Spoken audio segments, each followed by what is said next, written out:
Կիլիկիան գտնվում է Փոքր Ասիայի հարավ-արևելքում։ Անիի Բագրատունյաց վերջին գահակալ Գագիկ II հաստատվել էր Կիլիկիայի սահմանագլխին գտնվող Պիզու քաղաքում։ Կարսի վերջին թագավոր Գագիկ Աբբասյանն իր իշխանությունն էր հաստատել Փոքր Հայքի և Կապադովկիայի, Կիլիկիային սահմանամերձ շրջաններում։ Հայ ստվար բնակչության, Հայոց եկեղեցու և հայկական արքայական ու իշխանական տների առկայությունը Կիլիկիայում նախադրյալներ ստեղծեց հայկական պետականության ստեղծման համար։ 1071 թվականին Մանասկերտի ճակատամարտում Բյուզանդիայի պարտվելուց հետո Կիլիկիայում և սահմանամերձ շրջաններում հաստատված հայ իշխանները փորձեցին օգտվել Բյուզանդիայի թուլացումից և անկախանալ։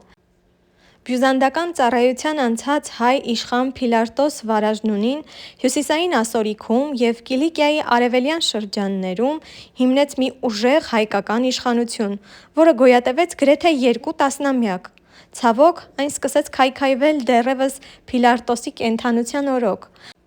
սակայն նրա փլատակների վրա ստեղծվեցին մի քանի հայկական իշխանություններ։ Հյուսիսային Ասորիքում ուժեղ և ընդարձակ հայկական իշխանություն հիմնադրեց Գող Վասիլը, որը գոյատևեց մինչև 1117 թվականը։ Այս իշխանությունները կարճատև կյանք ունեցան,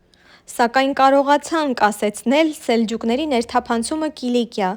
Դա հնարավորություն տվեց Լեռնային Կիլիկիայում հաստատված հայերին համախմբվել և հայկական մի նոր և ուժեղ իշխանություն ստեղծել։